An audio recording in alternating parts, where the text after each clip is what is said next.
Graça e paz, queridos. Nessa feita nós estaremos dando continuidade ao nosso projeto de profetas maiores e estaremos estudando o texto de Ezequiel, né? Um texto que para a maioria dos leitores é um texto desconhecido, um texto misterioso, com emblemas, né, e simbologias bem apocalípticas, mas nós estaremos vendo que ele não é diferente dos demais profetas da sua época, contemporâneos, profetas que foram comissionados por Deus em um contexto de decadência espiritual e era uma voz de denúncia. O profeta que se expôs tanto quanto outros profetas, e a semelhança do seu contemporâneo Jeremias, estava com uma mensagem em suas mãos, difícil de digerir, né? Como ele mesmo disse, era amarga como fel no momento da digestão. Eu gostaria de fazer uma pequena oração para nós estarmos iniciando o nosso momento. Gracioso Deus, em nome do Teu Filho Jesus, eu quero, juntamente com aqueles que partilharem desse vídeo, buscar em Ti nesse momento, ó Pai, a graça necessária para estarmos sendo edificados, estarmos sendo, meu Senhor, ó Deus, preparados através desse conteúdo para trilharmos, ó Deus, e alcançarmos um patamar de intimidade maior contigo. Vem nos abençoar e que esse conteúdo possa ser, ó Deus, edificante, possa gerar, ó Senhor, e acrescer a fé de cada um dos meus queridos irmãos que partilharem comigo. Amém. Queridos, dentro da introdução, nós vamos tratar de duas questões aqui. A primeira questão é relacionada ao escopo cultural e o escopo histórico, não é? O ambiente onde está inserido o mensageiro e a mensagem, né? O contexto não é diferente, o contexto histórico, o momento histórico não é diferente do profeta Jeremias, o qual vemos em sala de aula. Porém, o território, o ambiente geográfico é diferente. Enquanto o profeta Jeremias foi levantado por Deus para trazer uma mensagem aos seus contemporâneos, né, em Judá, mais precisamente na capital, Jerusalém, Ezequiel, ele foi levado ao cativeiro com a primeira leva de judeus que foram levados cativos por Nabucodonosor em 597 a.C. Ele vai, junto com o que descreve a própria fonte bíblica histórica, o melhor da terra de Jerusalém, o que havia de melhor, não é? O restante, o contingente populacional que ficou, seria o refúgio social, seria o restolho, seria aquelas pessoas que não tinham valor nenhum para a corte babilônica.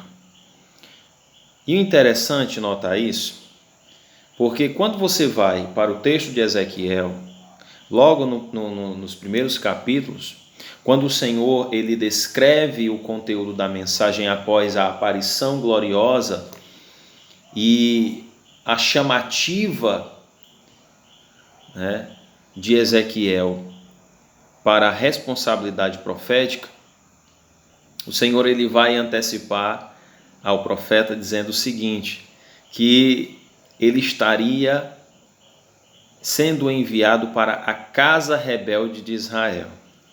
Então, aos moldes humanos, os nobres, os clérigos, os príncipes, os cultos seriam o melhor, né, o melhor da terra de Jerusalém, a melhor mão de obra, mais qualificada e refinada mão de obra. Pouco trabalho seria empreendido pelos eunucos, os oficiais responsáveis pelo serviço no palácio. O trabalho deles seria muito pouco, porque na realidade eles só iam inseri-los na questão cultural, não é? E administrativa do reino babilônico, pois eram homens cultos, né? Pessoas preparadas, pessoas educadas, refinadas, de tato. Mas para Deus, aqueles eram os primeiros a receber o castigo, pois era a casa rebelde, eram os responsáveis pelo estado espiritual do povo de Deus. A decadência, irmãos, ela não começa de baixo para cima, ela começa de cima para baixo. A corrupção, ela não começa com as massas, ela começa com as minorias influenciadoras. O Senhor vai mostrar isso dentro do texto de Ezequiel. O Senhor vai levantar Ezequiel dentro do cativeiro para justamente anunciar aos nobres, ao clérigo. E olha que interessante, Ezequiel, o texto vai dizer que Ezequiel, você pode acompanhar na sua Bíblia, o texto vai dizer que Ezequiel era filho de Buzi, o sacerdote, ou seja, ele era de linhagem sacerdotal. Então, o Senhor tira do melhor, né, do melhor que foi levado para servir a Babilônia, para servir aos propósitos do imperador babilônico, um que tinha uma vocação programada, porque o sacerdote, os irmãos bem sabem, que o sacerdócio era uma vocação, era uma ocupação de uma tribo, a tribo de Levi. Então todos os filhos de Levi, todos os descendentes de Levi iriam exercer o sacerdócio.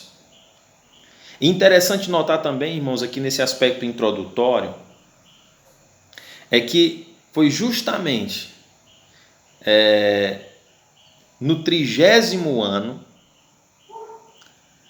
no quinto dia do mês, né? Aliás, no quarto mês e no quinto dia desse quarto mês, que o nosso amado profeta recebe a sua vocação ali junto a Quebá. Uma vocação inusitada, inesperada para ele. Por quê? Porque em 597, 5 anos antes dele atingir a sua maioridade perante a sociedade judaica, porque 30 anos era a idade da maturidade, era a idade onde todas as questões envolvendo a fase adulta e as responsabilidades da fase adulta chegavam para um homem israelita, principalmente no caso de um sacerdote. Se você for para o texto de Números, no capítulo 4, versículos 3, 23 e 30, você vai casar isso comigo, você vai confirmar isso comigo. Era no 30º ano. Então, com 5 anos apenas faltando para ele começar o ofício programado de sacerdote, acontece algo inesperado. Ele é levado cativo junto com a leva dos melhores da terra, do mais valioso contingente populacional, a porção, digamos, às vistas de Nabucodonosor, ao que poderia lhe ser melhor. Interessante que ele vai 5 anos depois, no 30º ano. No 30º ano. Ele é bem enfático. E isso sugere que esse 30º ano não era qualquer 30º ano. Era o 30º aniversário do profeta. Era o aniversário de 30 anos do profeta. Ele recebe uma vocação, né, extraordinária, inusitada e, por que não dizer, não programada. Ele iria exercer o sacerdócio, mas não tem mais templo. Não tem mais templo. Não, mas o templo ainda estava de pé, pastor. Não, querido, mas o Senhor já havia dito. Com essa visão gloriosa, o Senhor estava passando uma mensagem inicial para Ezequiel. Estava dizendo para Ezequiel o seguinte: ei, a minha glória que residia lá no Santo dos Santos, em Jerusalém, estou trazendo ela. Estou levando ela embora. Porque a minha glória eu não divido com ninguém. Eu não divido com postes ídolos. Eu não divido com a idolatria e a feitiçaria dos seus contemporâneos. Essa glória eu partilho a você. Eu me utilizo dessa glória como uma ferramenta para consolidar o seu chamamento. Porém, o templo está vazio da minha glória. Estou recolhendo a minha glória. Então não tem mais tempo. Se a presença, se a Shekinah de Deus não está mais no templo, não tem mais sentido, irmãos, exercer o serviço da adoração no templo. O Senhor vai dizer isso para o profeta. E outra mensagem que o Senhor vai passar também para o profeta: ei, eu não preciso de paredes para manifestar o meu poder. Eu não preciso de uma estrutura religiosa montada. Eu só preciso de uma voz, eu só preciso de um coração. Eu só preciso de uma vida para que a minha mensagem, para que a minha vontade, ela seja expressa. Eu só preciso de pessoas que se coloquem na minha presença, que se coloquem de pé, de prontidão. É muito interessante, é muito forte, é muito marcante, irmãos, analisar esse primeiro momento do texto, porque de imediato você já se sente impactado. Outra coisa interessante é os tons apocalípticos, o estilo apocalíptico, o estilo linguístico do profeta Ezequiel. É um estilo característico de outro livro lá no Novo Testamento, esse já no Novo Testamento, de um velho apóstolo, de um experimentado apóstolo, exilado no fim de seus dias, lá na ilha de Patmos. Se lembram? O profeta, ele fala a semelhança, as descrições que ele dá, a semelhança do apóstolo João ao descrever a glória que ele contemplou. Não é? Quando a revelação de Deus chegou a ele ali na ilha de Patmos. É muito interessante. Então o livro de Ezequiel, ele também é um livro apocalíptico, ele é um livro escatológico, ele é um livro que ele tem, o teor profético dele é muito forte, porque a escatologia, irmãos, ela não aponta apenas para situações remotas ao fim dos dias, não. Mas a própria estrutura que domina essa sequência de eventos, a glória, a manifestação soberana de Deus, o controle de Deus sobre os eventos, o resplendor. Porque o teor messiânico das Escrituras, as porções messiânicas apresentam o Cordeiro de Deus que tira o pecado do mundo. As porções escatológicas da Bíblia apresentam o Todo-Poderoso no seu trono de glória, regendo toda a terra e toda a história com a sua destra de poder.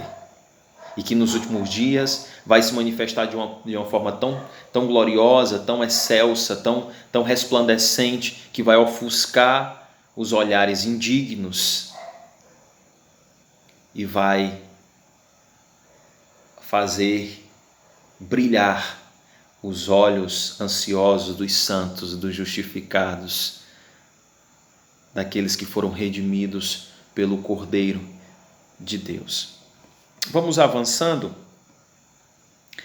e nós vamos ver aqui, acredito que você vai acompanhar aí no seu livro, na página 97, nós estamos na introdução geral, vamos agora apontar página 98 e 99, vamos avançar um pouquinho. Outra coisa interessante, irmãos, é a questão do título. É uma marca dos profetas da escrita, dos profetas do registro profético, assinarem a sua mensagem, assinarem a mensagem que eles receberam do Senhor com o seu próprio nome. Mas eles já carregam no seu próprio nome uma mensagem. A gente viu isso em outros profetas, nós conseguimos contemplar isso em outros profetas maiores no decorrer dessa disciplina, e Ezequiel não seria diferente. Ezequiel, ele traz na sua identidade, no seu nome, a mensagem latente do rolo que ele comeu por ordem do Senhor. Deus fortalece. É o significado de Ezequiel. E é justamente, irmãos, o que a mensagem de Ezequiel propõe. Interessante que para os fiéis, para os filhos, exortação motiva. Para os indignos, para os ímpios, exortação causa repúdio, causa frenesi, causa afronta. Mas nós que somos filhos, quando nós recebemos uma mensagem exortativa, e era justamente o que ia acontecer ali, o Senhor ia mostrar para os filhos rebeldes, para aquela porção bastarda que estava ali.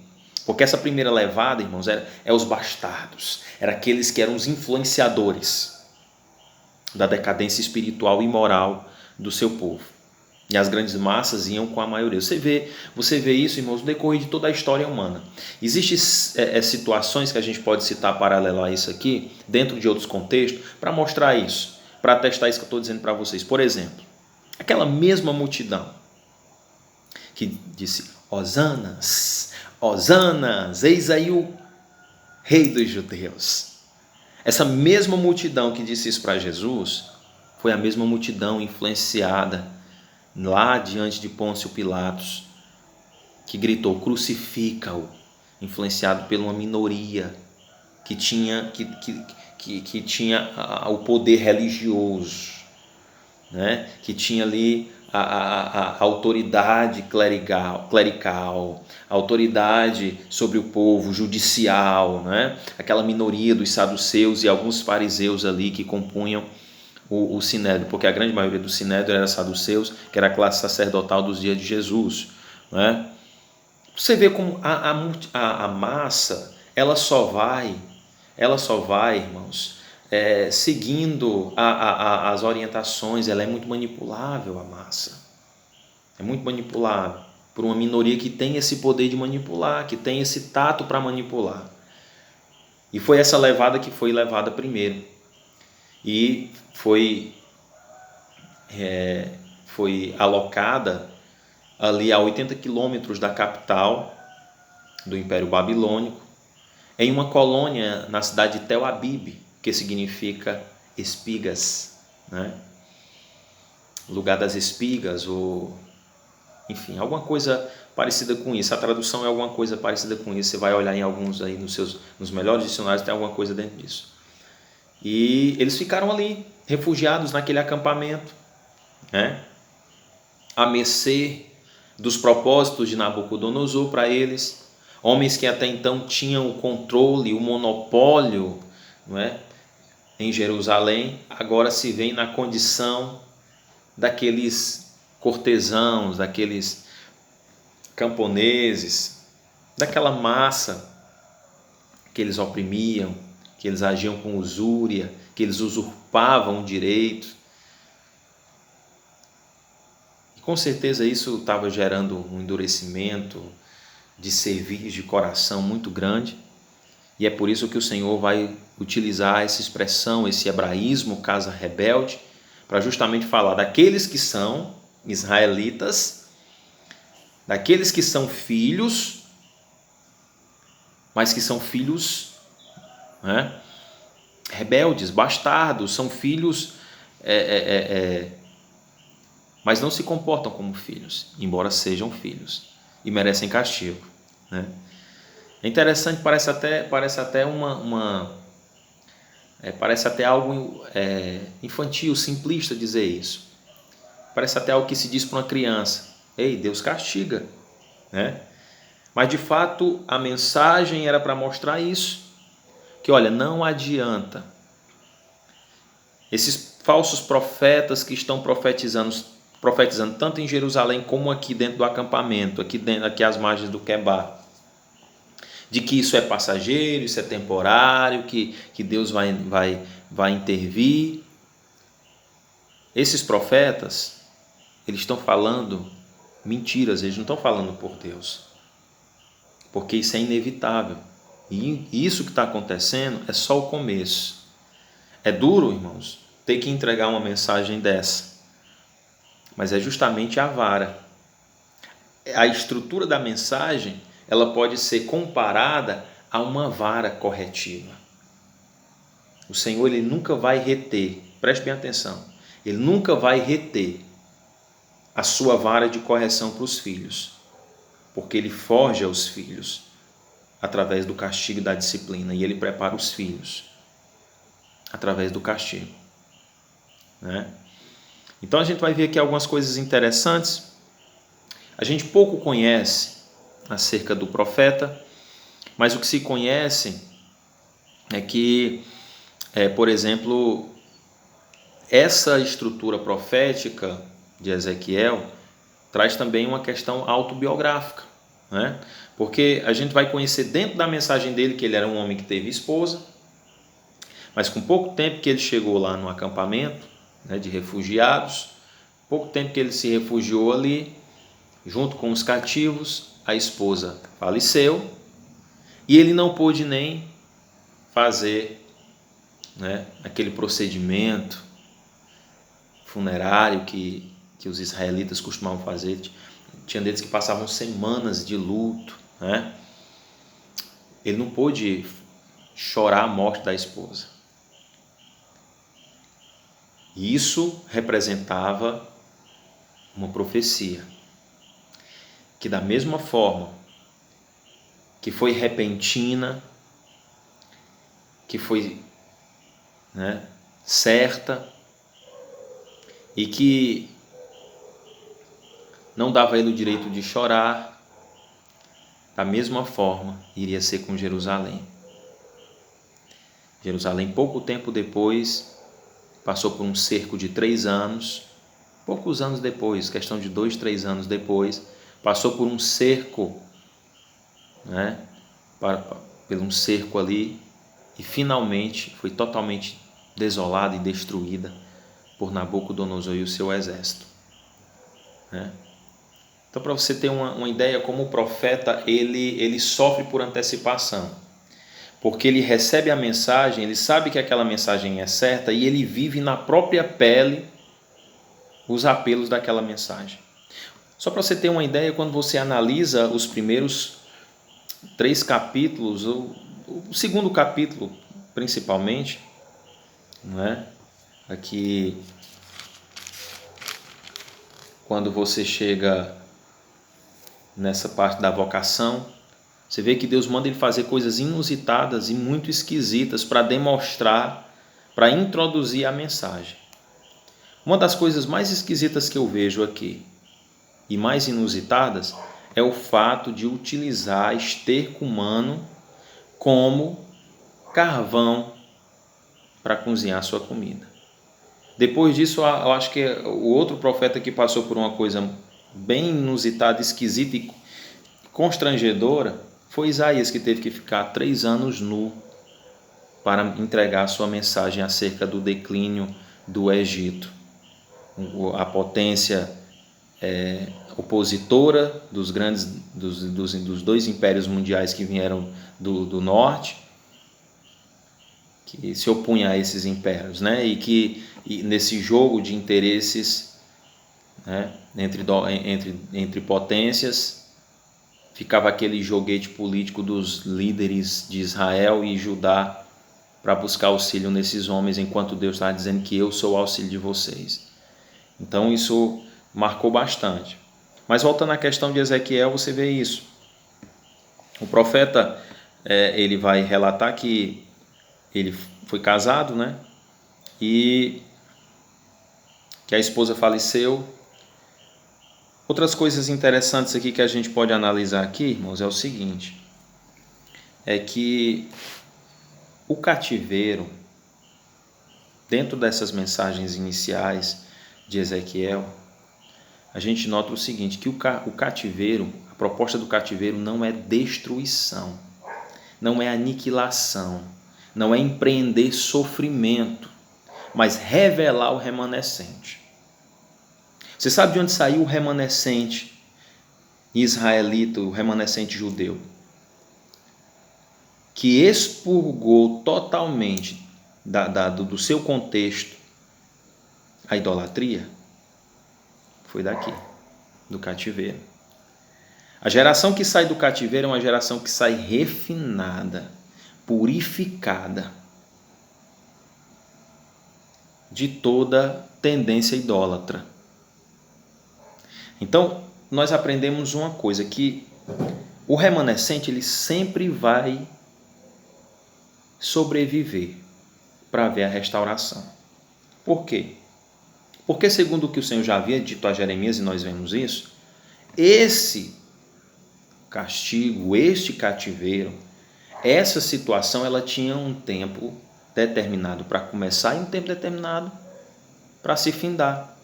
Pelo capítulo 25 de Jeremias, nós vemos que eram 70 anos. Daniel confirma isso, porque havia um intercâmbio entre os profetas, eles se correspondiam em suas mensagens, aquilo que eles recebiam do Senhor. Tá? Então, havia por parte deles, não é, esse intercâmbio. E uma das questões que foram frisadas foi essa questão do tempo que Deus determinou, 70 anos. Então, vocês vão passar 70 anos. E é nesses 70 anos que o remanescente ele vai ser forjado e evidenciado. É interessante, irmãos, entendermos e contextualizarmos isso com a situação que estamos vivendo atualmente. E nós vamos analisar o seguinte, que quando Deus ele permite estourar uma crise, uma situação como a que nós estamos vivendo, a proposta de Deus não é simplesmente punir. A fornalha ela não é para punir. A fornalha é para que Deus se evidencie no meio do seu povo. É para que os verdadeiros e os fiéis, eles não se curvem, eles fiquem de pé e realmente chame a atenção de um todo. Eu peço aí licença para falar sobre essa situação onde as igrejas estão sendo fechadas, né? Por ordem dos nossos governantes, do governador do estado. E alguns pastores, como eu, por exemplo, que estou me arriscando e me expondo junto com a minha família, estou sendo taxado de irresponsável, de estar agindo fora da lei. Mas a gente não pode baixar a cabeça para a crise. A crise, ela não é para impedir os santos, mas para evidenciar os santos. E o remanescente, irmãos, nessa hora, Deus ele preserva. Ele preserva. Veja, por exemplo, o caso que nós citamos aqui, que ainda vamos falar em outra oportunidade com mais detalhes. O próprio Ezequiel foi preservado, levado para a colônia e colocado para uma situação, para um fim. E esse fim ia redundar na glória de Deus. Ia redundar na glória de Deus. E ele contemplou a glória de Deus como nenhum outro sacerdote, irmãos, iria contemplar. Até o sumo sacerdote, ele tinha uma porção limitada de contato com essa glória. Veja que a vida, o ministério profético de Ezequiel é marcado, é introduzido justamente por essa glória. E detalhes dessa glória que não eram vistos, preste bem atenção nisso, guarde isso que eu estou falando.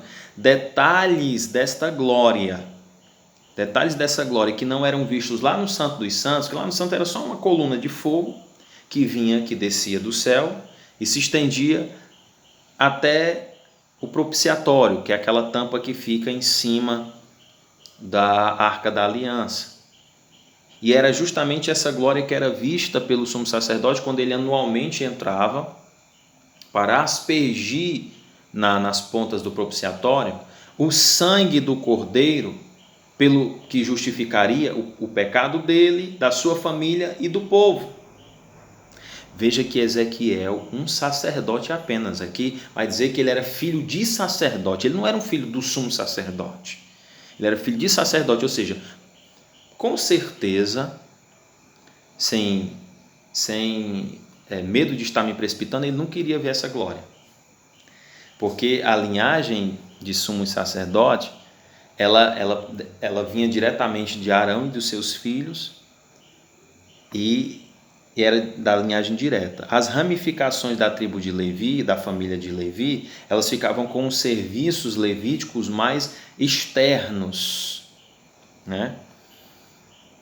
Mas ele viu as margens daquele rio, ele viu uma glória, um esplendor ofuscante, delirante, paralisante e detalhes da glória de Deus que nenhum sumo sacerdote viu. Isso, irmãos, é o ônus da chamada. É o ônus de ser vocacionado. É o ônus de ser chamado. Que coisa tremenda e gloriosa, né? Vamos avançando aqui.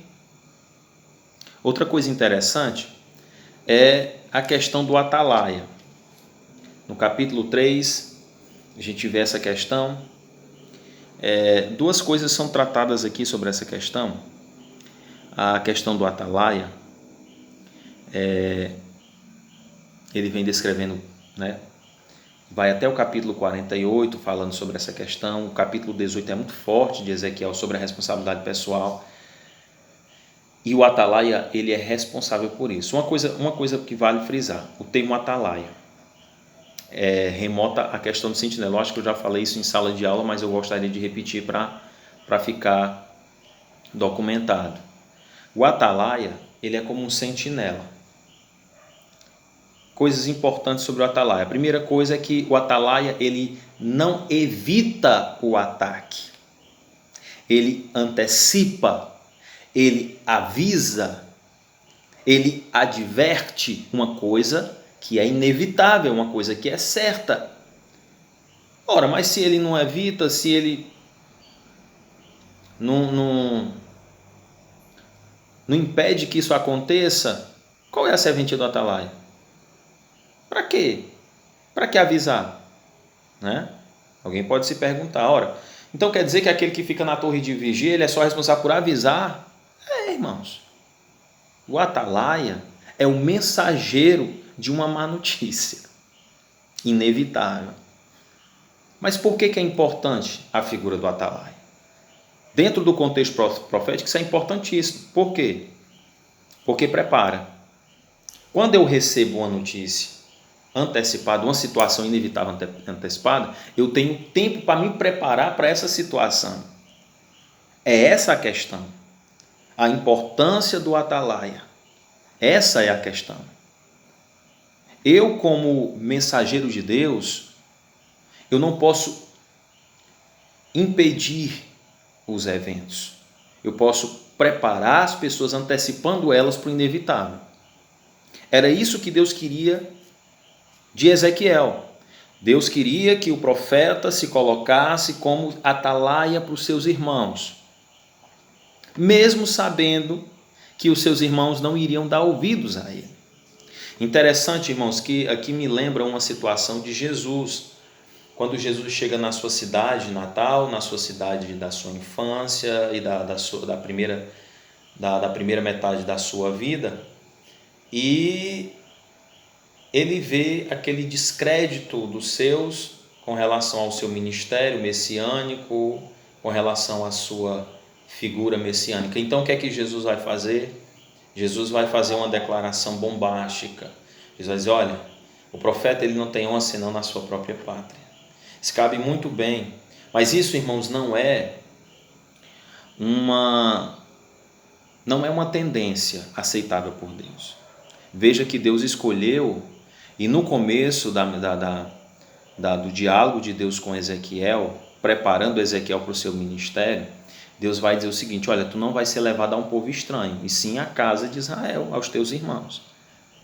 É desejo de Deus, sim, que os de casa deem ouvido à prata da casa. Pela lógica de Deus, quem tem que ser usado é o da casa. É o da casa. Até por questão de testemunho. É muito fácil ouvir um de fora, irmão, que você não conhece, você não sabe a vida daquela pessoa. Você está vendo ela ali, naquele momento de encenação, naquele momento de apresentação diante de você. Mas um da casa que você conhece o testemunho, outra coisa. Até contraditório, né? Os que a gente conhece, que a gente sabe a vida, a conduta, é que deveriam ser mais respeitados, né? Você vê que os de fora hoje são mais, enfim. Mas a questão do atalaia é essa, né? A importância do atalaia é essa. Uma coisa interessante também que a gente pode frisar aqui no caso de Ezequiel é a proposta cristocêntrica, é a proposta messiânica da mensagem de Ezequiel. Ezequiel, ele vai figurar Cristo como sendo o Filho do homem, aquele que vem para se identificar da forma mais íntima e intensa e instaurar um período de intimidade direta, de um acesso direto de Deus com o seu povo. Ele é o profeta que vai profetizar a ação do Espírito Santo e a ação transformadora do Espírito Santo no ser do homem, no coração do homem, e que esse mesmo Espírito Santo vai passar agora a residir nesse coração transformado. E é esse mesmo Espírito que vai imprimir no coração do homem as leis de Deus, que apresentam a sua vontade. Olha só que coisas tremendas, que questões tremendas nós podemos trazer à tona dentro do estudo, né, de Ezequiel. Coisa maravilhosa. Outra coisa sobre Ezequiel é a questão de... Vamos avançando aqui um pouquinho aqui. Nós temos o esboço do livro na página 101.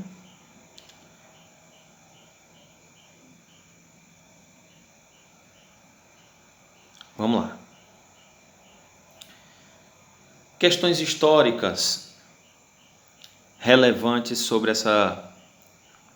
sobre Ezequiel, né? Contexto histórico de Ezequiel. É interessante, irmãos, que ainda falando, eu não poderia deixar de falar também do contexto de Jeremias, pois ambos estão inseridos no mesmo contexto. Deus levanta duas colunas para, digamos assim, sustentar a fé do seu povo. Uma em Jerusalém, que é Jeremias, e outra com os cativos, né, lá em Tel Abib, Ezequiel.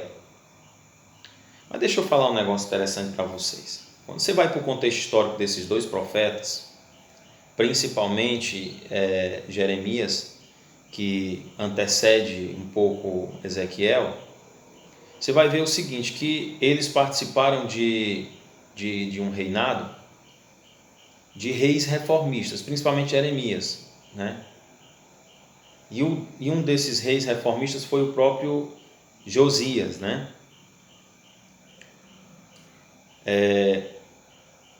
Uma das coisas que eu vejo é que todas essas reformas, elas foram parciais. Todas essas reformas. Por quê? Porque foram religiosas. Pronto, onde eu queria chegar. Não adianta reconstruir um templo se a estrutura espiritual do povo, irmãos, está falida. Não adianta uma reestruturação religiosa se não houver uma reestruturação espiritual. E a reestruturação espiritual, ela começa com um reencontro com a palavra, não com os ofícios do templo. Propositalmente, Deus estava permitindo que toda a situação, todo o desenrolar da situação levasse aquele templo que Ele mesmo edificou. Mas Deus edificou aquele templo, que era o templo construído por Salomão, com uma condição. Ele consagrou aquele templo condicionado à fidelidade do povo. Você pode olhar lá, 2 Crônicas 7. Você vai ver que Deus, ele condicionou manter a sua glória, manter os seus ouvidos inclinados para as orações feitas naquele lugar, desde que houvesse fidelidade. E mesmo quando houvesse decadência espiritual, mas se o povo que se chama pelo nome do Senhor começasse se humilhando novamente, se convertendo os seus maus caminhos, orando e buscando o Senhor voltaria a ouvir e sararia a terra, perdoando os pecados. Veja que existem promessas na Bíblia que elas são condicionadas à fidelidade. Fidelidade espiritual.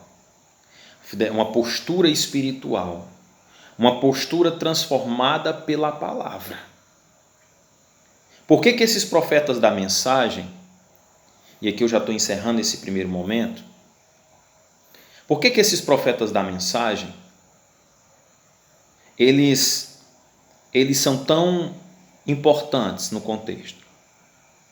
Porque eles não estão ali para trazer uma reforma religiosa.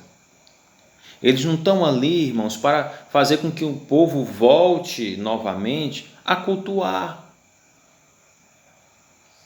no templo, mas para fazer do seu modo de vida um culto a Deus, para que o seu modo de vida glorifique a Deus.